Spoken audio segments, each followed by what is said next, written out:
The jungle was alive, but not in the way nature intended. The humidity wrapped around every leaf like a wet cloth.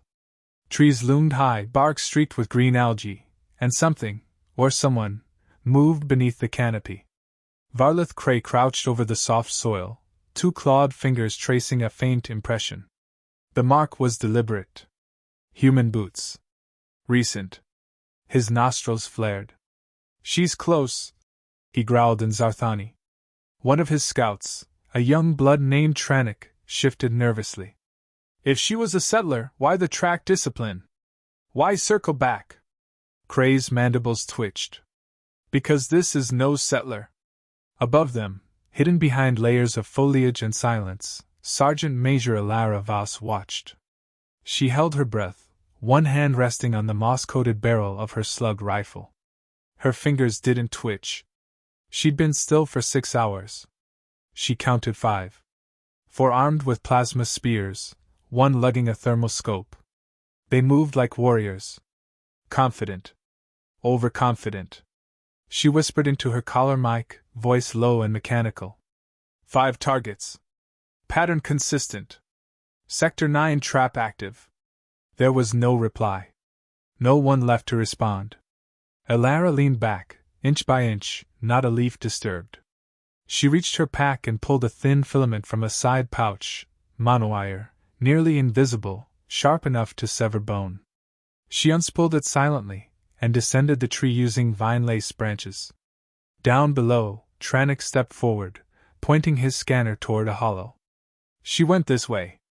I'm sure of it." He was wrong. The ground beneath him clicked. The alien had time to look down before a shaped charge erupted from the soil, tossing him backward in a spatter of dust and ash. His body struck a tree trunk, limp, already burning. The jungle went silent. Alara didn't wait. She moved like a ghost, boots barely brushing the undergrowth. By the time the Zarthani regrouped, she was already 3 positions ahead, watching them from behind a ridge. Cray stared at what was left of Tranich and didn't flinch. "Trophy that," he barked at another hunter, who recoiled at the suggestion. "Burn the remains. She's baiting us. She's using war tactics." The others exchanged glances. "She was Earth military," one muttered. "The kind they tell stories about." "No," Cray spat. "She is the story." Far from them, Alara worked fast. She wired a sensor spike to a broken communicator, fixed it into the crook of a tree, and activated the mimic beacon. 10 seconds later, it started repeating her voice, just 6 words, garbled and ominous. "Wrong woman. Should have checked the tags." She knew how this game played. Psychological warfare, misdirection, fear. She wasn't fighting them, not yet. She was unraveling them, one thread at a time. The jungle began to turn. Vines moved unnaturally. Lights flickered that shouldn't be there. Heat signatures shifted and vanished. Cray's team pushed forward, ignoring instinct and sense. The prey had left her scent, and pride clouded better judgment. Alara reached her shelter, a hollowed-out comms bunker from the first terraforming wave. Long abandoned, now repurposed. Inside, she slid open a metal crate. It held a single item, a dog-tag chain, dulled by time, engraved with 7 names. She stared at it for a long moment. "Almost there, boys," she murmured, voice softer now. She clipped the tags around her neck, tucking them beneath her collar. The weight was more than metal. It was memory. It was duty. Movement outside. One of the aliens, taller, with braided bone cords down his back, approached the bunker, scanning. He stepped lightly, not like the others. Smart. Too smart. Alara crouched behind a fallen panel, hand on the shotgun's grip. Her eyes never blinked. He entered. 1 step. 2. Then he stopped, head turning slightly. He saw the tripwire a second too late. The claymore was old tech. Reliable. The blast wasn't loud, but it was final. Alara moved again. No celebration. No sound. Just calculated, relentless execution. Crane now stood alone with his last 2. "She's bleeding us." She's a myth, one hissed. No, Cray replied coldly. She's a lesson. They backed away, adjusting their strategy. Elara returned to higher ground, opened a portable pad, and watched their movement on heat maps. She noted their routes, calculated terrain traps, and assessed fatigue patterns. Her voice returned on their open comms again, this time steady. This ends when I say it ends. Cray gritted his teeth. She's not hunting for survival. She's making a point. She wants us to know who she is, said the younger warrior. They didn't see the laser dot skimming over the rock behind them. Elara was watching them from 300 meters away, scope fixed. She didn't shoot. Not yet. She had more to show them. Night fell fast on Kepler 62F. The sky turned from rust to black. Alien moons rose in quiet judgment. Cray's group set up a temporary perimeter uneasy. None of them spoke. From the darkness came a new sound, metallic clinking, rhythmic, echoing like ritual. Dog tags. Clink. Clink. Clink. Then silence. The kind that suffocates. Cray stood slowly and looked into the trees. Something gleamed briefly in the moonlight, silver, swinging on a chain. Then it vanished. Behind him, Elara's whisper returned. I'm not your prey. I'm the goddamn reckoning. The jungle woke early. Not with birdsong, but with dread. A cold mist clung to the ferns. Dew dripped like blood from broadleaf vines. Insects buzzed low, avoiding one particular clearing, the place where Tranok had died. Now something else marked the center. Nailed to a tree by its own weapon was the scout from last night. His limbs splayed like a grotesque warning, plasma spear driven clean through the chest. Beneath him, etched into the bark in precise strokes, were two words. Stand down. Cray stared at the display. His lower jaw clicked shut with a growl. This is desecration, murmured the remaining hunter, a female named Zelith. It's psychological warfare. No, Cray said darkly. It's a message. He didn't say what it truly meant. He knew. And it burned deeper than the loss of his warriors. This wasn't a rogue settler. This wasn't even a soldier hiding from duty. This was her, the ghost of Elter 7. The last human to make Sarthani younglings wake screaming in their sleep. Voss. He'd seen her face once. Not in real life, in a debriefing hollow. And even pixelated, she looked more animal than woman. Now she was here, and the stories were becoming flesh. A mistake had been made. And it was his. Cray turned to his team. She's not defending ground. She's hunting us in layers. Zelith blinked. What layers? He pointed toward the jungle canopy. Sound. Light. Emotion.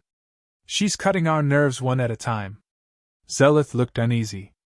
Then we fall back. Cray shook his head. No. We become silent. Across the ridge, Elara Voss moved through shadow like wind. Her breath was slow. Measured. Her thoughts sharper than ever. She'd seen the ritualistic burning they tried last night. A pathetic attempt to reclaim ground. She'd watched them flinch when the mimic beacon echoed her squad's old unit call sign. They were cracking. In the shelter of an old survey station, she crouched beside a rusted console and activated the heat dampeners. The air around her shimmered briefly, then fell into ghost mode. She opened a battered photo, not digital, but printed. 7 humans. 1 dog. One of them, a younger Elara, grinning with dirt on her face. The rest were all dead now. The last one fell on Elter 7. She'd buried him herself. No funeral. No fanfare. Just jungle. Like this. She tucked the photo back into her vest and whispered. Almost even now. Back near the clearing, Cray's group deployed scanner bugs, floating, insect-sized surveillance bots. They spread out in a quiet swarm, designed to triangulate motion and energy signatures. But the swarm returned nothing. Not because she wasn't there. Because she was baiting them again. One of the bugs returned strange readings. A human thermal trace inside an abandoned cargo hauler 2 clicks north.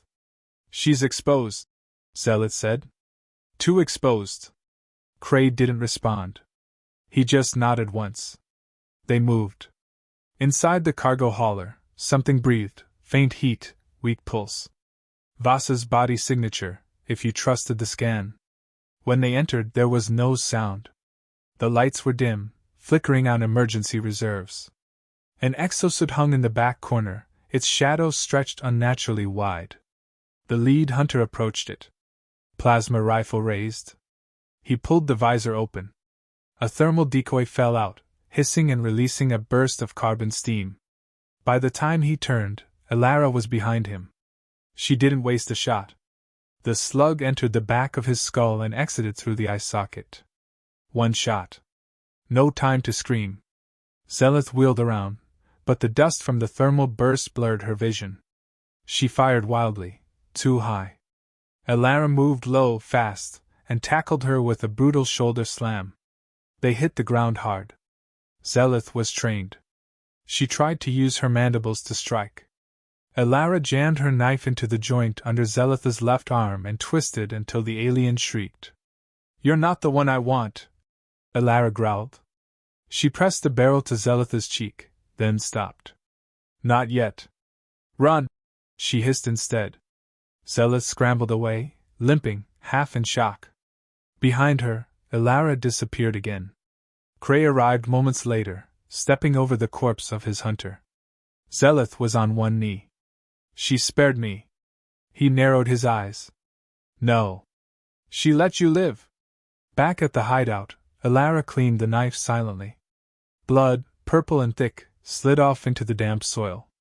Her radio crackled. A signal. Weak, but intentional. She froze. The ID code was old. Pre-war.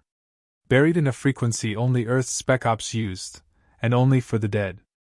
Code, Echo Foxtrot 7. Her unit. She opened the channel. A single voice, distorted and male, spoke. "She's alive." "Confirm." Elara stared at the radio. The line cut. Outside, thunder rolled over the jungle. A storm was brewing. And someone, somewhere, just woke up a sleeping network. She shut off the device and looked into the dark. "Now it gets complicated," she muttered. Cray moved in silence, steps deliberate, the jungle parting before him like it knew who led. Behind him, Zealot limped, patched but shaken. The third, Drek, walked with the rigid calm of someone who hadn't yet faced her. They were 3 now. Out of 8. And still, she hadn't even tried to flee. "She's not hiding," Zealot whispered. Cray didn't respond. "She's waiting." From the canopy above, Elara Voss watched them from behind a mesh of damp leaves and shadow. Her thermal visor showed 2 warm bodies, one cooler, injured. She adjusted the barrel of her rifle an inch left. "Zealot." She exhaled, and lowered the weapon.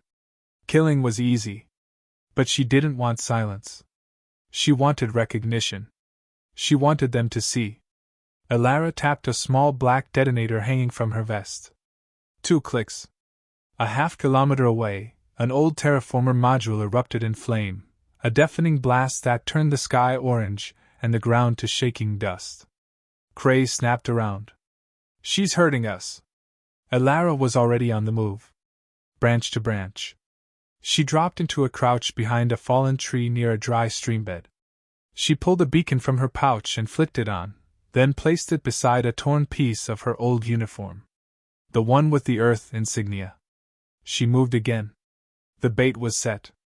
Drek reached the streambed first, scanning the beacon and the uniform fragment. "She bled here," he said, sniffing. "Fresh." Zealot raised her weapon slowly. "It's a trap." Cray stepped forward. "It's a conversation." He knelt by the insignia, fingers brushing the fabric. His black eyes narrowed. "She wants us to ask why." That's when the sniper shot rang out. It wasn't fatal, by design. Elara's round struck Drekka's leg, shattering bone. He fell with a metallic screech, dropping his rifle. Before Zealot could react, A net of shock wire dropped from the canopy and wrapped her midsection, sending high-voltage pulses through her armor. They convulsed. Twitched. Cray remained standing.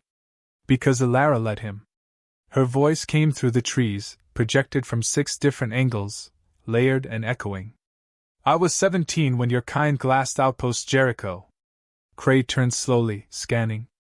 I was 20 when I buried my entire unit in mud so you wouldn't find them. Silence. I'm not angry. I'm not bitter. I'm remembering. He spoke, finally. What do you want? A figure stepped from the trees. Rifle slung low, hands bare. Elara. She didn't flinch. Didn't aim. I want you to know why your kind keeps losing, she said. Cray raised his blade. Because humans don't fight for dominance. She continued, walking toward him. He lunged. She sidestepped, ducked, and swept his legs with one motion. He hit the ground hard, rolled, and came up with a secondary blade. She didn't draw her weapon. She let him come. He slashed, and she caught his arm, twisted the joint, and drove her knee into his ribs. 3 ribs cracked. Your people train warriors, she said, pinning him. Earth makes survivors. Cray roared, broke free, and swung wide. She took the hit. Shoulder torn, blood rising. But it gave her the angle she needed. Her palm drove into his throat. He collapsed, gasping. I lost 23 friends before I learned how to breathe underwater. You think jungle scares me? Cray tried to rise. She drew a small combat blade. He froze. Elara Vos, he rasped. You're a myth. She leaned close, eyes dark. I'm the last lesson. She buried the blade through his hand, pinning it to the root behind him. He screamed. Then quiet. Zealous stirred nearby. Weak. Barely moving. Elara stood, blood dripping from her arm, and pulled a flare from her belt. She struck it. White light burst through the dusk like a second sun. I'm done hiding, she said to no one and everyone. She looked down at Cray. Tell them. The ghosts of Earth walk still. She turned her back. Behind her, Cray passed out. 20 minutes later, Elara limped through the mist toward her bunker. She pressed a patch over her shoulder wound and sat against the old generator, breathing hard. The radio crackled again. That same voice. Echo Foxtrot 7. Confirm. Is it her? She hesitated. Then replied. Still breathing. Silence. Then another voice broke through. Female. Rough. Familiar. Elara? It's Quinn. You insane bastard, you're alive? Her eyes watered, just for a second. Yeah, she whispered. But I pissed off some lizards. Far above the jungle, a human recon drone blinked online. And Earth listened. The rain began as a whisper. It tapped against the canopy, soft at first, then heavier, like nature trying to cleanse the war that had stained the ground below. Elara Vos sat beneath the lip of her bunker's overhang, arm wrapped in gauze torn from a ration bag. Her shoulder throbbed. She welcomed it. The pain meant she was still here. She sipped from a dented canteen, eyes fixed on the treeline where the last firefight ended. The jungle was still again. Not peaceful, just paused. Behind her, the old Earth relay terminal blinked a soft green. Someone was trying to reach her. She let it blink. Instead, she reached into her pack and pulled out the dog tags. 7 of them. Worn smooth from years of touch. The names barely readable now, but not forgotten. She placed each one in a circle on the dirt, like the seats of a squad that would never return. Her voice cracked softly, but not from weakness. Still not a good idea, is it? Me retiring, she muttered, smiling dryly. No one answered. The jungle didn't need to. Half a click away, a Zarthan skiff hovered low over the jungle floor. Cray lay on a stretcher inside, arm in a rigid splint, body battered. He didn't speak. Zealous sat beside him, scanning a datapad. The transmission was already spreading. Earth had a ghost. And she had names, not just kills. What will you tell the council? She asked. Cray looked at her with one blackened eye. I will tell them we didn't lose to a woman. We lost to a memory they tried to bury. Zelith paused. They'll want revenge. He coughed. Then they'll make the same mistake we did. Back at the bunker, Elara finished her quiet ritual. She buried the tags beneath the largest root of a twisted jungle tree just outside her door, pressing the dirt down with her bare palm. No ceremony. Just breath. They're home now, she whispered. She stood slowly, favoring her right side, and made her way back inside. The console still blinked. This time, she answered. Vas aside. Who's calling? The screen flickered to life. Quinn's face came into view, older, more worn than Elara remembered, but the same fire burned behind her eyes. Jesus, Elara, she breathed. I thought you were dead. Not for lack of trying, Elara said. You still in command? Unofficially. Officially? You're being reinstated. Elara raised an eyebrow. Didn't I retire? Quinn leaned forward. Your broadcast lit up 10 outposts. The Council's panicking. You've just become our most dangerous asset, again. I'm not interested in being a symbol, Elara muttered. You already are. Like it or not. They're afraid again, El. That means they're listening. Elara stared at the screen. I didn't do it for politics, she said. I know. That's why it worked. Hours passed. Elara sat with her rifle across her lap, watching the jungle sway with the weight of the storm. Somewhere out there, the remaining Zarthans would be nursing their wounds, whispering her name to each other like it meant something primal. Let them. A motion alert pinged once, low and soft. She checked the feed. A human drone, clean, black, earth-issued, was hovering outside. It dropped a small package and zipped upward, gone in seconds. She retrieved the crate. Inside, a new radio, encrypted. A sealed letter marked with the old SF division crest. And a sidearm. Fresh. Factory-tuned. Still warm from manufacture. She turned the letter over. No sender. She didn't need one. Elara placed the gear inside the bunker and stepped outside again. The sky was breaking, clouds parting to reveal a fractured moon. She raised her eyes to it. Still watching, boys? She asked. Wind answered with a rustle through the treetops. She walked to the clearing where the last fight ended. The bodies were gone, scavenged by jungle or taken by their own. Only a single mark remained, scratched into the stone she had leaned against during the duel with Cray. A symbol. Earth's insignia. Burned in with plasma. She hadn't done it. Someone had.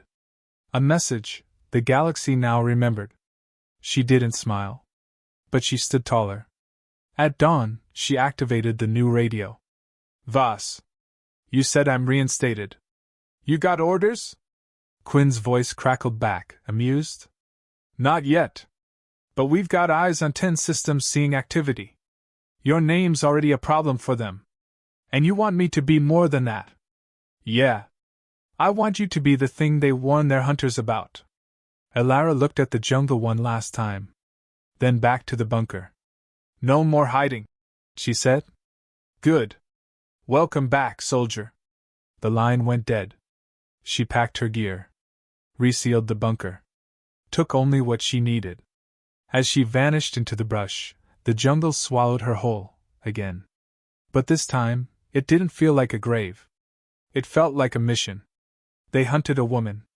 What they found was a war.